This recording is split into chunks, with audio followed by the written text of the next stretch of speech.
attorney Ali Shamsuddin and guests heard every Wednesday evening, 7 p.m. to 8 p.m. exclusively on 90.1 FM WMPR. This program shall focus on facts that we share with each other on this platform designated to inform, educate, and organize our communities in Jackson and abroad. No rational comments or opinions are regarded as being irrelevant, as your comments and participation could prove to be the cornerstone of our goal, being to restore moral ethics, integrity, respect, and progress in efforts to reach for a better future in all aspects of the everyday lives of our family and our children. We now join you host Ali Shamsuddin and guests, bringing to you Standing for the People, where together we can, heard exclusively on the Voice of the Community, 90.1 FM WMPR. Good evening. Good evening. It's 7 p.m. Wednesday, Christmas Eve. Christmas Eve. And I hope to have a good show for you tonight. You know, I held up from calling and asking anyone to come in because it is Christmas Eve. And I think, you know, a lot of people want to spend time with their family this evening or get ready for whatever gifts they're going to give out, or got family members coming in from all over. So, to all of you out there, first of all, let me say I wish you a happy holidays. I hope you get all the gifts and wishes uh, that you desire, and everything comes your way in a positive way. This is Standing for the People. I'm Ali Shamsuddin. And as I always say, this program is brought to you by the people. When I say the people, I mean people who just got together and decided, you know, Shamsuddin, you need to be on the air again, or we'd like to have you on the air again. Years ago, you was on the air with Mr. Tisdale doing Views from the Black Side on Friday nights. But Mr. Tisdale has gone to his reward, and we just kind of cut it for a while. But now I'm back here with you, and I'm glad that people feel like this is something that is necessary. I believe it is something that's necessary. You know, for so long, we've struggled here in America, and particularly in the southern parts of America, and even more particularly again in Mississippi, Jackson being included. There's been a long, hard, tough struggle, and it's not over. It's not over. So we can't at this point in time think that it is, and just as my friend Randy Wildman Brown say, we can't afford to get complacent. Before I start off this evening, I want to remind the people that last Saturday, Constable John Brown, he had his Christmas giveaway. It was a big success. A lot of people out there in Georgetown and Shady Oak area, Verdant Edition, over there by Freedom Corner, came out. He gave food baskets. He gave hot food plates. I mean, it was delicious. I was there. Played music. I mean, people had a good time. Constable John Brown, of course, he's that constable. He's been our constable longer than any other constable we've had. As a matter of fact, he's been the longest running constable in the country, to show you how loved he is by the people that he serves. And he works hard to serve the people. That's Constable John Brown. You know, if he tells you something, count on it. I mean, it just has to be out of his control, period, if it don't happen. So again, we want to thank him. He want to thank all the people that came out to the event. So I told him, yeah, I would put that out there for you because he's a sincere type of person there, and he wanted people to know and he appreciated you coming. We also had that same evening the culmination of the 100-year celebration of Lanier High School. Lanier High School, which was brought into existence in 1925, and now it is 2025. So, you know, it was a very good event. There was an award given. It was dedicated to Dorothy Moore, a very distinguished graduate alumni of Lanier, popular blues and gospel singer, world renowned, a graduate of Lanier High School. Judge Jimmy King gave the keynote address and he spoke well. He was there, as well as so many graduates of Lanier High School throughout the years were there. I mean, over at the Medical Mall, it was fantastic. They had live music who contributed, the singers who contributed uh, to Dorothy Moore doing some of her songs. And we were fortunate and blessed enough that she even joined in. I'm talking about Dorothy Moore. She joined in singing Misty Blue and some of the other songs that she sang through the years. It was a very good event. I was fortunate enough. I gave the resolution that was given by the city of Jackson by Councilman Kenny Stokes. I was asked to read the resolution to Dorothy Moore, and she appreciated it. And I'm telling you, everybody there, we just had a good time being with her, taking pictures, laughing and talking and eating. And it culminated the 100th year anniversary of Lanier High School. So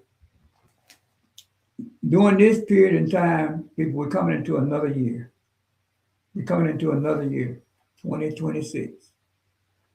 And I'm hoping this year that some of the things that we've talked about over this past year and before, that we really pay attention to. And one thing that Randy Brown, Wild Man, says that really just sticks with me and sticks in my mind, and says how we became complacent. We fought so hard during the so-called civil rights era. I say so-called because it was just fighting for justice, period. And many paid the price. I mean, the ultimate price. As I was there at Constable Brown's event Saturday, and that's over the neighborhood where I grew up, over there in Georgetown, right by Freedom Corner. And I was sitting there and I thought about how the night that Medgar Evers was killed, which was only about 3 blocks from where I live. I was pointing that out to some people. The night that he was killed, I lived about 3 blocks from there. And I thought about how, during that era, the students from Lanier High School would leave school to go and take part in the sit-ins and the demonstrations. And that was part of the strategy, because a lot of people don't understand, well, why were they arresting the teenagers so much? Well, part of the strategy was we knew Dr. King and those who were organizing these events knew that our mothers and fathers couldn't afford to be getting arrested.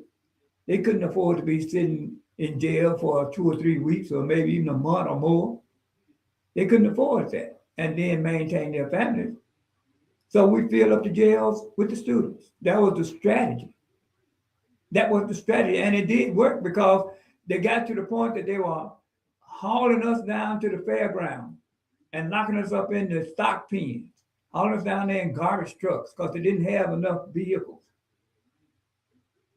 But we kept moving on. We kept moving on because we were determined to have representation and have our rights. Some of the things that we would tell other people, or they would read about in the paper up north or around the world, they thought that we were playing it. It sounds so absurd. Do you mean you pay your bus fare and you have to get on the back of the bus? You mean that by law, you can't go into any restaurant you want to? Do you mean that by law, teachers had to get paid less? Black teachers had to get paid less than white teachers? Things that were just, white Southerners just thought that was the way it's supposed to be. Period. So we had to fight and struggle for justice. And even as recent as not very long ago, before we got the first black mayor here in Jackson, the Ku Klux Klan wanted to march through Jackson. I mean, just got together and then we're gonna march through downtown Jackson to show these black folks we're still in control and we're gonna scare the hell out. We didn't let it happen. I mean, the people did. Because the administration did well, they got the right, their freedom of the speech and all of this. And you don't get the right to intimidate people. You don't get the right to do that. So the people gathered and said, no, you ain't coming through this city with your hatred and bigotry. You ain't coming through here. So now, what has happened? We began to get black people in these positions. Mayor, city council. We had a great thinker in the person of Henry Kirksey back in the day, who understood how to appeal to the United States government in order to get some changes made here in Jackson. I'm giving this history because it's very important that we understand the struggle. And we changed the system. The federal government said, yes, you got to change that system. So now we have a mayor, city council. But as we've seen, when we start, because at one time we were not the majority here in Jackson. I'm talking about African American. Now we're the super majority here in Jackson. But at one time we weren't. And then when we weren't, the transit system was better, the streets were better.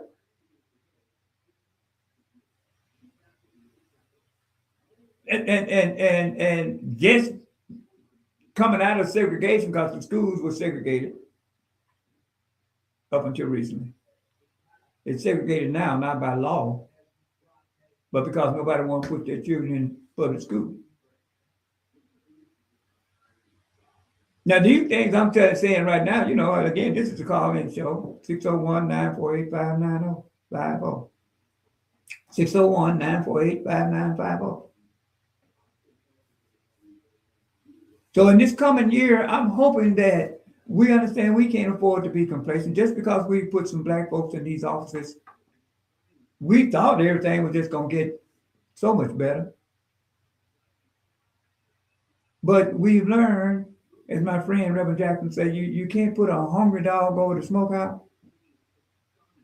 We've learned that we have to be very careful and mindful of who we put in these offices of responsibility.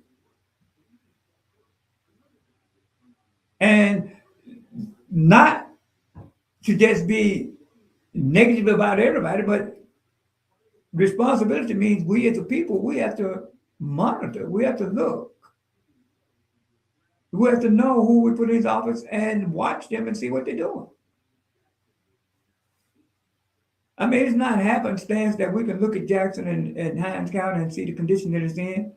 It ain't like that just because we got black people in charge. It ain't like that just because. It's like that because we put people in these positions and we didn't watch and monitor them. And so they had a free hand to sit there and think that we put them there so they could get rich and their friends could get rich. At the demise of the rest of us. So now, what we have to understand now is, okay, that's just part of the solution. Putting people in office that, should understand the struggle, that should understand that we're tired of being treated like second-class people, who should understand that, and should understand that, just because we majority black now, the streets got to get raggedy. Crime got to be on a rise.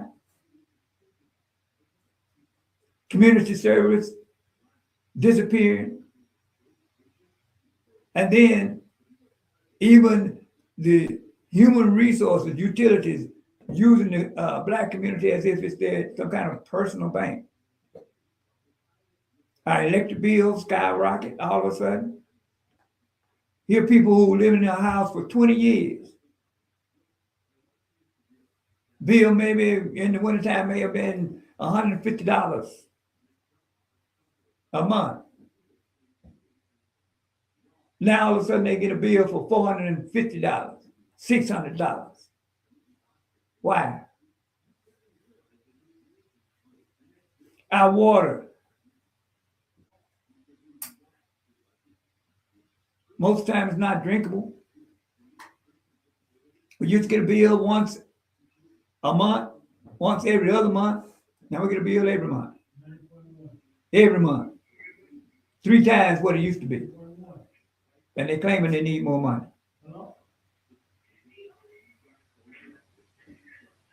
These type of things only happen because we don't organize and we don't monitor. When I say monitor, I mean we all should know who is your council person. When the last time they had a community meeting? Not just the mayor. Who is your council person? When the last time they had a community meeting? When the last time they really told you what was going on before it happened? 1921. That's what you call monitoring. Our school board. We'll get to that too. I think I hear my friend, is that Reverend Jackson there? We'll call you on there. Jerry, thank you for taking my call, Pastor Jackson, your friend. Yes, sir. How you doing, brother? I'm doing better. How you been doing, man? You know, we're going to hang tough, brother. We're going to hang tough. That's all we know. Yes, sir. That's all we know. Jerry, you put tears in my eyes tonight. You know, when you start talking about what we've been through. A lot of folks don't believe that, Judge, but when you stand before the Klan and tell them fellas that they're not going to march, and it wasn't a whole lot of us, but it was a whole lot of them. Mm-hmm. And I thank God for Reverend P.J. Williams. He wanted to pull the mask off of one of them down there, and they broke and run. But I don't understand. Of course, I do understand it. Fear paralyzes. It does. Fear hinders. It does. And God, you know that. God cannot use a fearful soldier. Cannot. To make a long story short, a man can't ride your back unless your back is bent. Go ahead, Rev. Education is all right. To me, a PhD stands for posthole digger.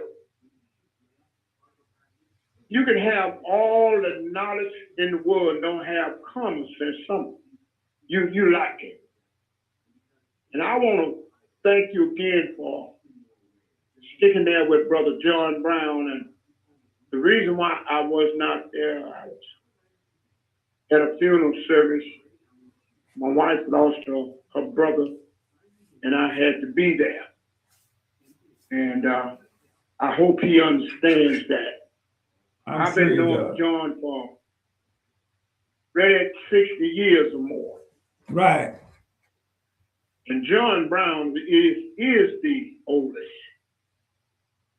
And I thank God for his loyalty to the people. I don't believe John will, in my heart, would do anybody disjustice. He never has. And he's loyal. And he's a friendly person. Yes, sir. And here's another thing. I want to say this to all of the people in the state of Mississippi in District 2. Mrs. Judge Morton, I want you all to know Just wait and see. When you hear the evidence and hear what's going on, then you'll see a difference. Right. I'm with Miss Martin. You mean? And I said this before. Right. I don't believe Miss Martin would do not her or her mother. I helped put them both in office. I helped put a lot of folks in office, along with you. Right. And I'm going to keep doing it. They are good people. I'm glad you pointed that out, Reverend Jackson. Listen, I'm glad you listen. pointed out. I fear nobody but God. And I'm going to tell, I want you all to know, stay on board the ship. And everybody's saying this and saying that. You're going to see. And you're going to be surprised, what's going to come out. Right. Everything look good ain't good. Sure enough, And Rev. one thing about Judge Martin, I'm saying this because I did a lot of her pain work. She's not no poor individual. She's one of the youngest, richest black young women in the country. I want y'all to know that. Just so people know who you're talking about, Reverend Jackson, I'm gonna make it clear because I'm with you on this. And that is, you're talking about Chancery Court Judge Crystal Wise Martin. Crystal Wise Martin. And I would want the people to understand that she had. Thank you for calling, Rev. You can call us back, brother. See, one judge that has the nerve and the backbone to stand up to the legislature and say, you should not be giving our public money to private schools. Now, of course, the Supreme Court overturned her decision because we know who's up there on the Supreme Court. But she had the backbone and the nerve to say, you know, if people, we have public schools and people taxes pay for these public schools. And as I keep saying, I'm glad he brought this up. Because as it is, the legislature is using our public school money to fund the private schools anyway. Unlock your iPhone first. Anyway, here at Jackson Public Schools got a budget $434 million. I keep saying that. A budget, annual budget, $434 million and 17,000 students. And got a C rating. So where is this money going? Where is this money going? You got a school district up there in DeSoto County, 36,000 students, a budget $100 million less than the city of Jackson's budget, with 36,000 students, and has an A rating. So we have to keep wondering why we have an administration over here in charge of this money, and they can't run a school system where people will really want to put their children. That's a question. You got a C-rated school district, and they just gave the superintendent a $50,000 raise. That's a whole salary for the average person. He was already making $230,000 a year. C rating. You got 22 people over there in Jackson Public School, 22 as administrators over there, making $125,000 a year. 22 with 17,000 students.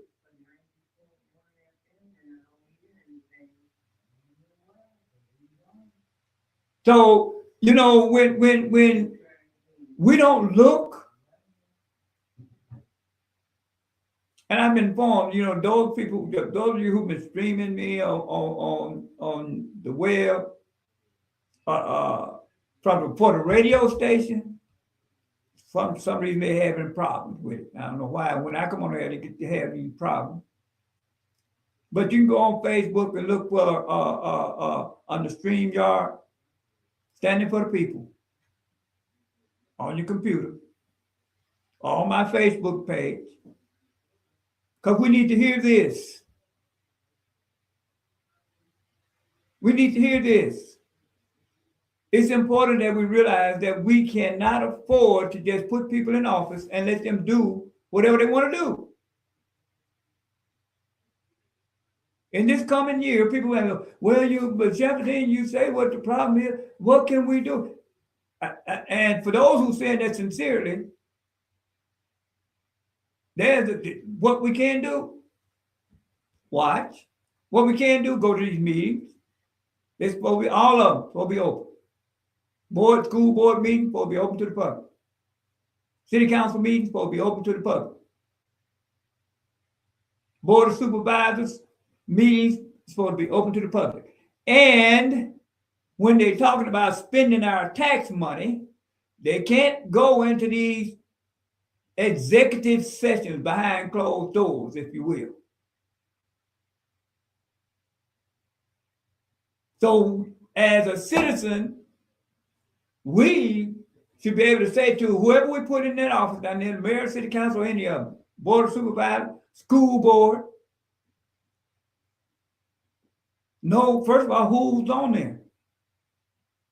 And why do we always find things out or know things after the decisions have been made and put into effect? That's backwards. Your elected officials are supposed to be telling you or tell the public what the idea is and see if you go along with it. That's what their job, that's their role. We don't put them there for them to fix everything by themselves. Their job is to come out to the people, get input from the people. There's smart people out here. That way you wouldn't get a city council that would vote to give $33 million to a law firm when we got a city legal department. That wouldn't happen if they knew you understood and knew this before they voted on it. Oh, you really understand what's going on before they make these votes, but they want to tell us after, well, it's done now. That's not how it's supposed to be done. That's not. The board of supervisors, they have a budget. Last research, it was approaching $300 million. You, the people, we, the people, supposed to know before they spend that money what they're going to be spending it on. But they want us to fall for this old ploy. We don't have enough money. Why do we? Well, the white folks not giving us enough money.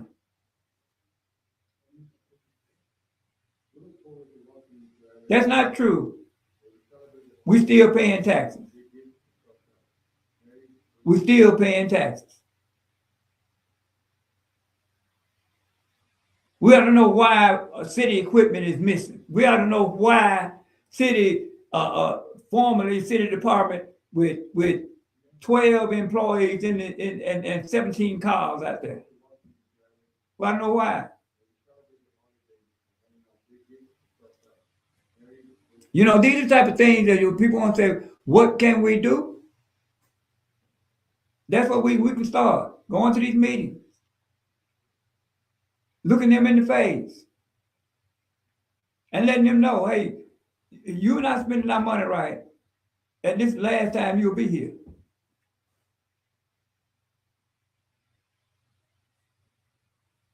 We talk about the lack of money. Imagine, just think about it. We got 13 schools closed. 13 schools closed. Just imagine the amount of tax revenue that would be generated if those 13 schools were up and operating. Meaning you need teachers, meaning you need office staff, meaning you need janitors, meaning you need bus drivers, you need teachers' assistants. 13 schools that could be generating funds for the city. But we got PhDs over there who can't seem to understand that.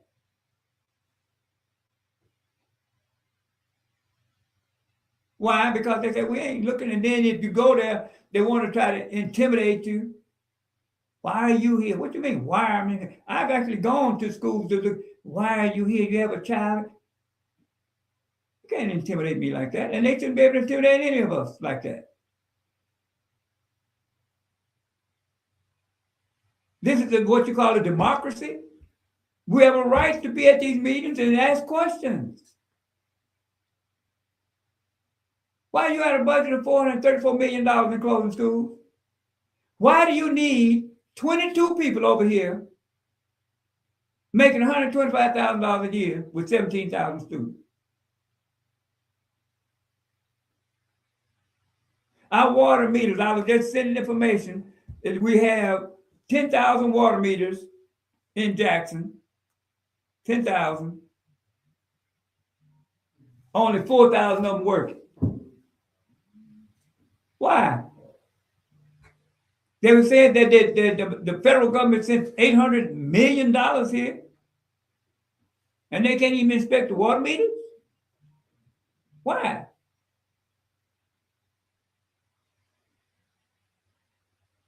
So, you know, it's not about just being negative. It's about getting real answers. Getting real answers. We're just as important as the next person. We're important. You go around Jackson and see all the areas around Jackson developing, and Jackson not. Why? Because money is not being used the way we paying taxes for it. And like I say, everybody pays taxes. Everybody. I don't have a job. You spending money. You spend money, you paying taxes. And even if you go out on the street and beg somebody to give you $10, when you go and spend it, you become a taxpayer.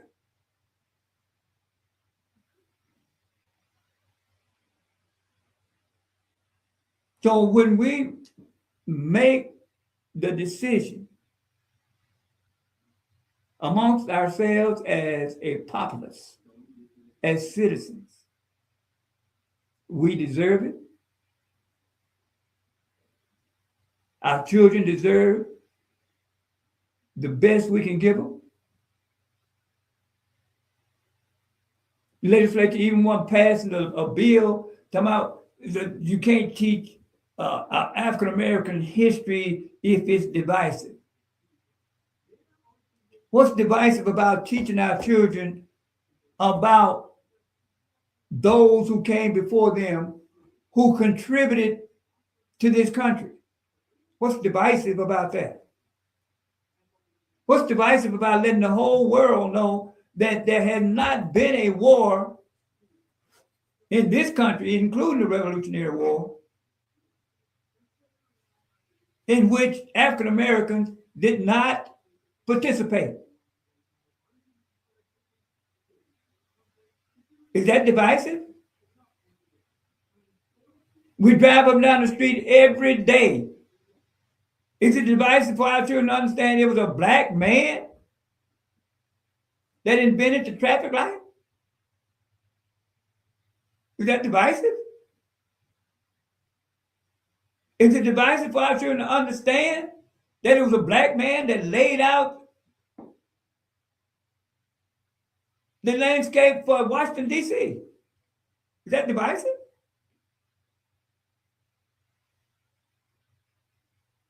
Everybody learns about their history, and here we are in total control of our school system. And you ask your children about some history, see if they know. See if they know. Ask your child, do you know who W.B. Du Bois is? Ask your child that. Have you ever heard of Fannie Lou Hamer? Ask your child that. But I tell you one thing they can know. I did when I was serving in school. Every class, I don't care what grade they were in, I used to write this little sentence on the board. And I asked the students, complete this sentence for me. Just write the answer that you think should go on this sentence. I don't put your name on the paper because I don't want to know. I don't want you to be afraid or intimidated. Just put your answer. And I write the words on the board. A nigger ain't blank. I write that sentence on the board. A nigger ain't blank. And I ask the kids, okay, I want you to write in what you think go in that blank, on that blank. All of you out there know what they wrote. All of you out there know what they wrote.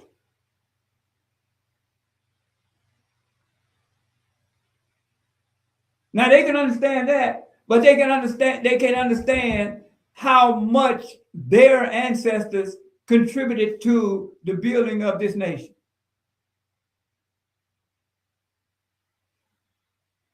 Because you still got mentalities out there, and I'm not going to even call it white mentality. I'm just going to call it bigoted mentality out there who think that's the right thing to do.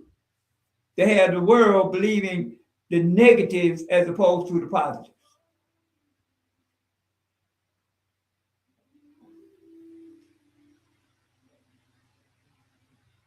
Again, I'm here. I want to hear for those who ain't too busy wrapping presents and whatnot.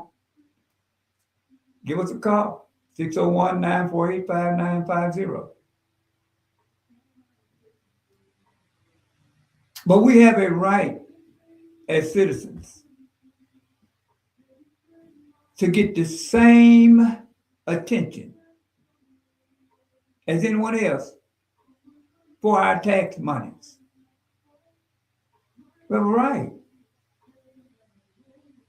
You know, back in the day, we had to get comfortable and used to having second best. We just knew it would come, bigoted white folks were in control.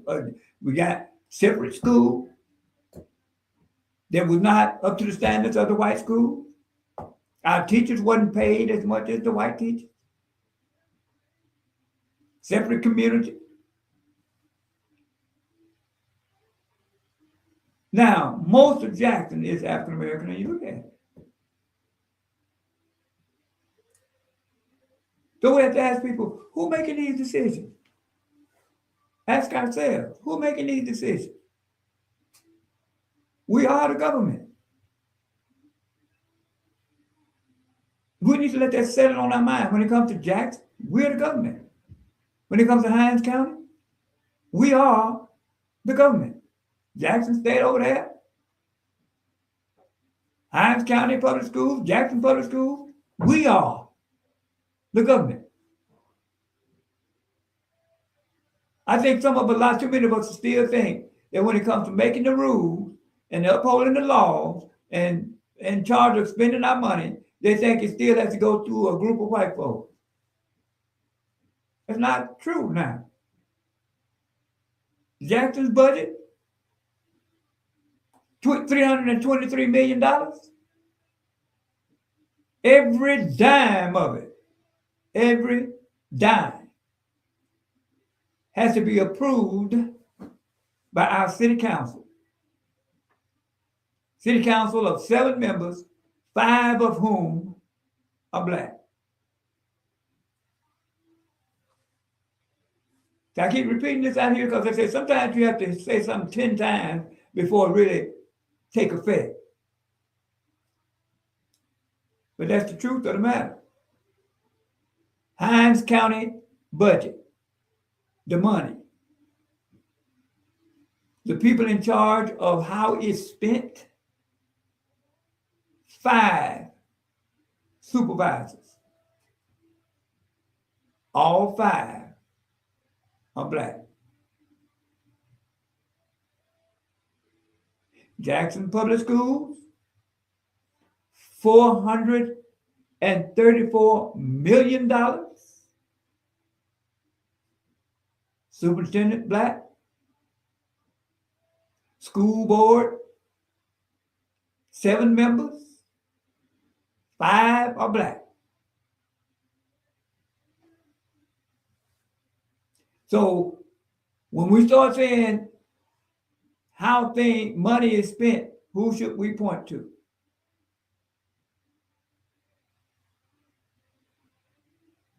So when it rests on us as citizens to say, hey, who on the school board? We need to know. I mean, you need to be familiar with them. Who's on the school board? They make $117,000 a year. Yeah, who's on there? What kind of decisions they making for our children? We got 36,000 children in Jackson between the age of 5 and 18. 36,000, according to the last census. Between the age of 5 and 18. And 17,000 are in our school. What the rest of them?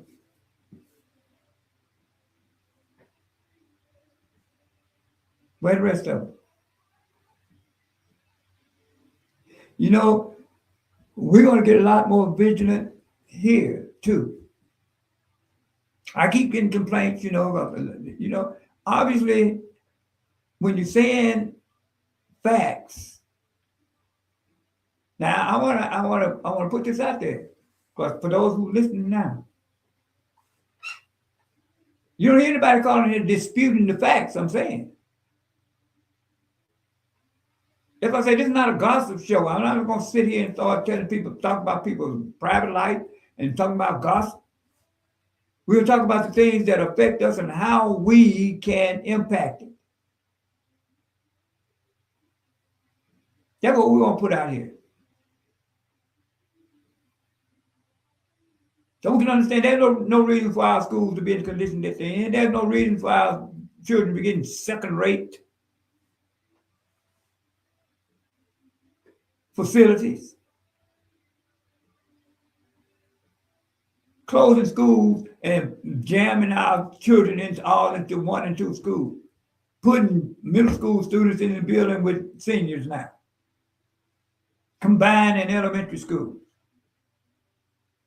Now, go over there and see what they're doing to that private school right off of 55. Look how they're building that up. Where's the money for that coming from? Go by and look at Jackson Prep. Go by and look at Jackson Academy, which ain't even in Jackson. See, this gets to be almost like with the George Floyd situation or the Rodney King, for those who remember that. You looking at it with your own eyes and they tell you ain't seeing what you see. We go to our schools and the wiring is hanging out the ceiling. Sometimes the water is not on.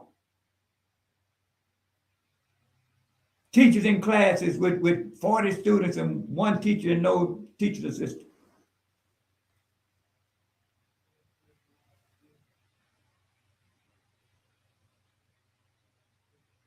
See, and then our city council members act like everything is out of their control.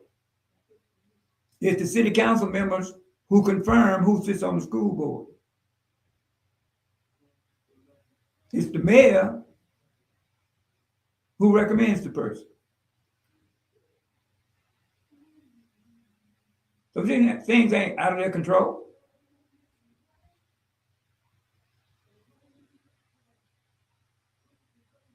So if we really think about ourselves and we think about our children, Do we deserve it?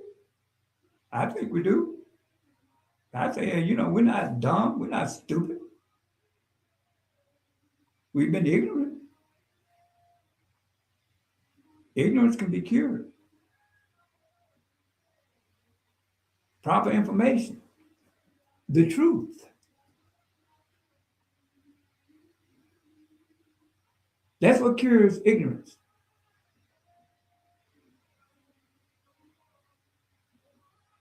So we've been put in a position a lot. The candidates to come out here and spend a whole lot of money. You wonder where they get all this money from, and why they make the decisions that they make that don't benefit us. Before they put in these new water meters, for which city administrators made big bucks from, we weren't having all these problems. As I heard Councilman Bernhardt say once when we were going with his garbage trash go with Richard, if it ain't broke, don't fix it. But when we put people in office, we find out, hey, the money is in the contracts. So you find contracts being let and made for things that ain't even a priority. This is our money. This is our money. We're supposed to be benefiting from how it's spent. We're supposed to be benefiting. But we pay our tax money. You think about this now. We're paying our taxes and his money's going elsewhere. I mean, money don't just disappear. By getting spooky or superstitious. Money don't just disappear. It's spent. It's spent. That's why I say, for the city of Jackson, Jackson Public Schools, Hinds County Public School, Jackson State, $1 billion is spent every year. I don't want people to get confused that $1 billion is collected. Yeah, it's collected, but $1 billion is spent every year. And at that $1 billion, Black people are in control of every dime of it. Think about that now. You thought that would make you want to think, well, how come our roads look the way they look? See, your city council person should be able to answer that truthfully. Your county supervisor person should be able to answer that truthfully. Your school board members should be able to answer that truthfully. Why would you close 13 schools and we got 38,000 students out here, children out here? Why would you close 13 schools? And then renovate the schools, and you want to help Black business, but you give all that work to one white contractor. Who made that decision? Who's making those decisions? You don't blame white folks for that?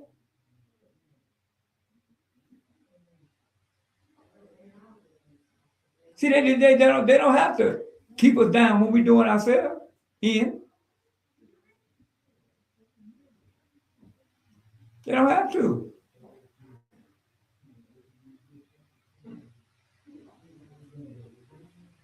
So, this coming year, I hope we make the commitment. I hope we make the commitment that we're going to be more vigilant. That we're going to be more vigilant, more active, and I mean proactive.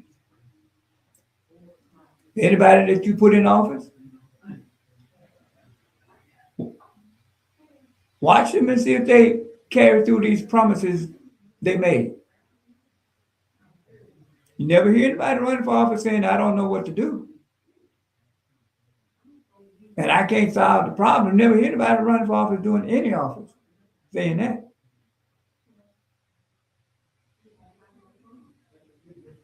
So what we want to do, understand that the power is still with us. It's with us, the people.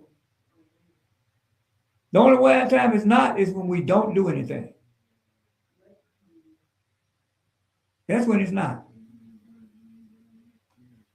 But when they know we're watching, and we know that we're going to vote, because that's important. We got to register, and we got to vote. Because they depend on most of us just thinking, well, it ain't going to get no better, no way. Well, if you do what you always been doing, you're going to get what you always got. When you know better, you do better. Now we know, you should know if you've been listening, we're in control of a lot of money. We're in control of a lot of money. It's time now for that money to start benefiting us. You notice, as I have, we put people in office, and when they leave office, they're rich and don't even live in the city anymore.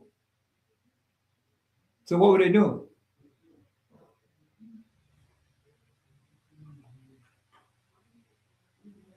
These are just simple questions that once you ask the question, then it's out there. You're looking for an answer that makes sense. City of Jackson with a budget of $323 million. Now you think about that. Here the city of Jackson got 150,000 citizens running a city with $323 million. And then you got a school system with a budget of $434 million and 17,000 students.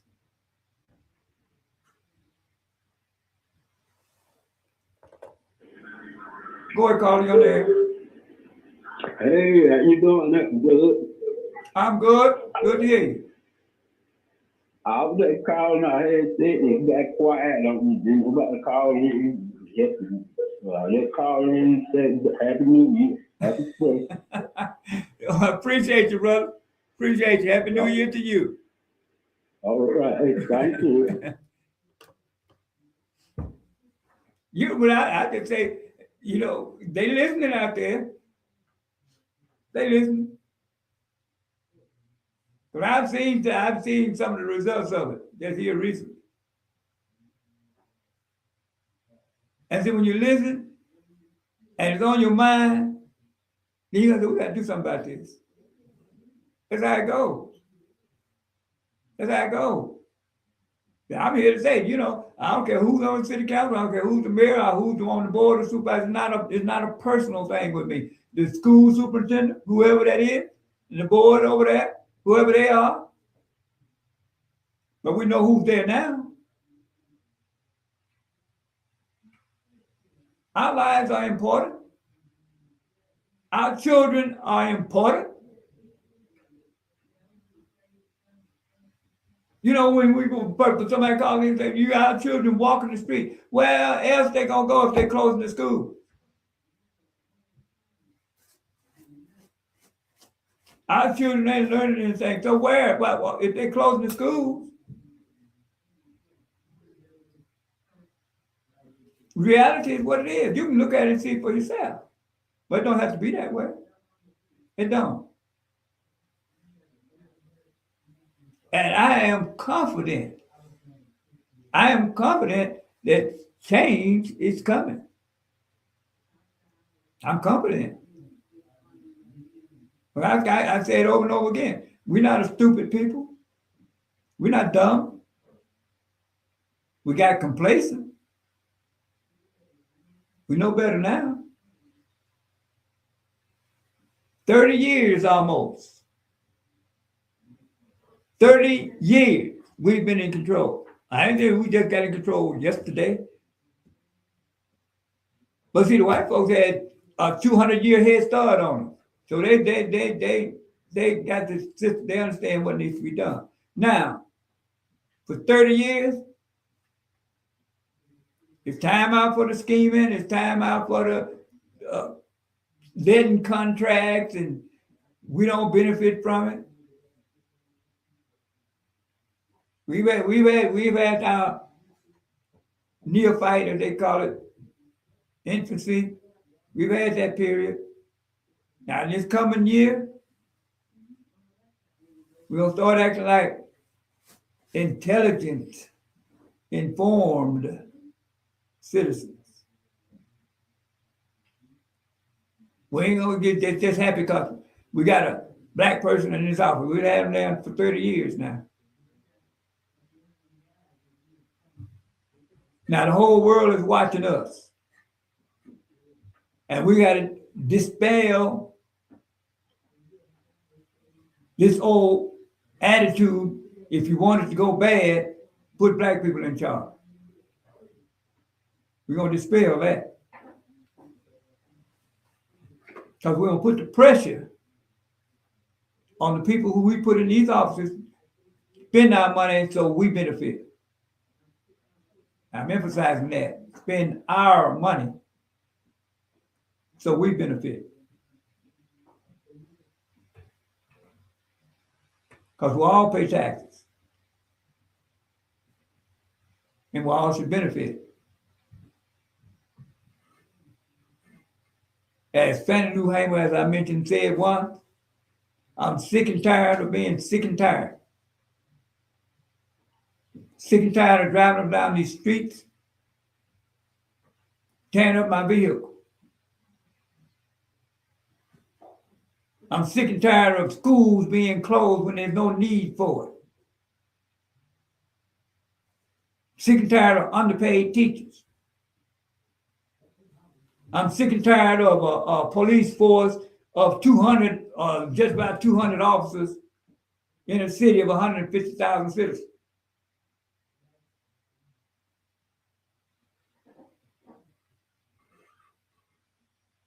But now we got Capitol, but who's supposed to be running this city's police department?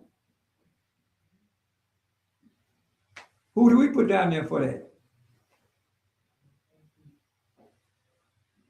I'm sick and tired of having water that don't work.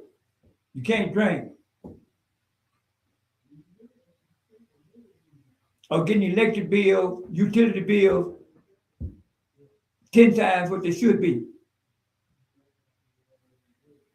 Something in and of itself should tell you something is wrong with the system when people are getting water bills in the thousands of dollars. Something should tell you that's right off the bat. Something wrong here. Something wrong. You can't tell people that, well, your water bill is $17,000. We'll put you on a payment plan. I mean, who want to be on a payment plan to pay for something that they didn't get? If you didn't get $17,000 worth of water, why should you pay $17,000? That's simple. I mean, I saw a lady present a water bill for $59,000, a residential home. That should tell you something is wrong with the system. Whether or not we need to raise the rates. Something's wrong. Fix the system first. Fix it.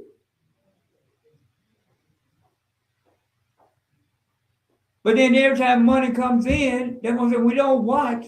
Every time money comes in, it goes out paying individuals as opposed to fixing the problem. And then they say we didn't have enough money. The guy over there, Hennepin, I understand he makes $300,000 a year. We got meters that haven't even been inspected that they've been paid for. We don't get what we're paying for, but then they need more money to do what? The school board, well, school, we don't have enough money. $434 million, and you got people over there with PhDs?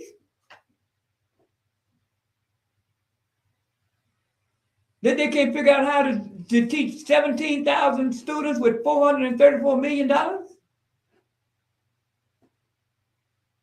They need more money? To do what?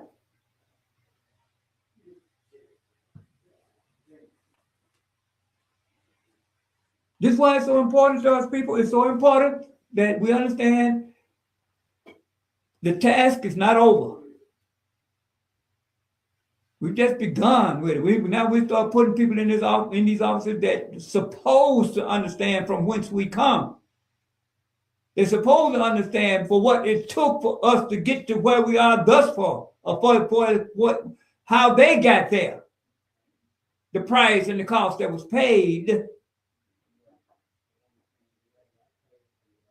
Now it's time for us to benefit. No ifs, ands, buts, or maybes.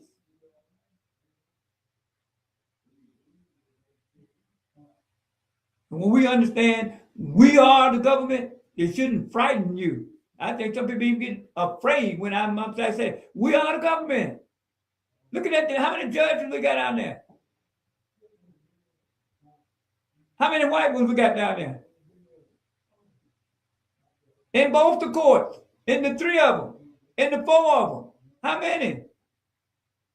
On the city council. Who's the mayor? 5 members of the board of supervisors, black. Who are the government? Where's the government? Us. That ain't supposed to be a negative. We should be showing the world how we can.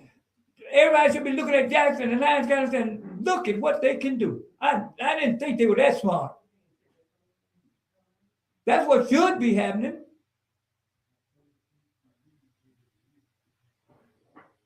The world ain't going to be amazed because the mayor is rich when he leaves. Who's going to be all excited about that? When people get ready to move to a city, they want to know what the police is like, what the security of the city is like, what the school system is like. And what the living is like. And who's in charge of that? And if and buts about it, who's in charge of it?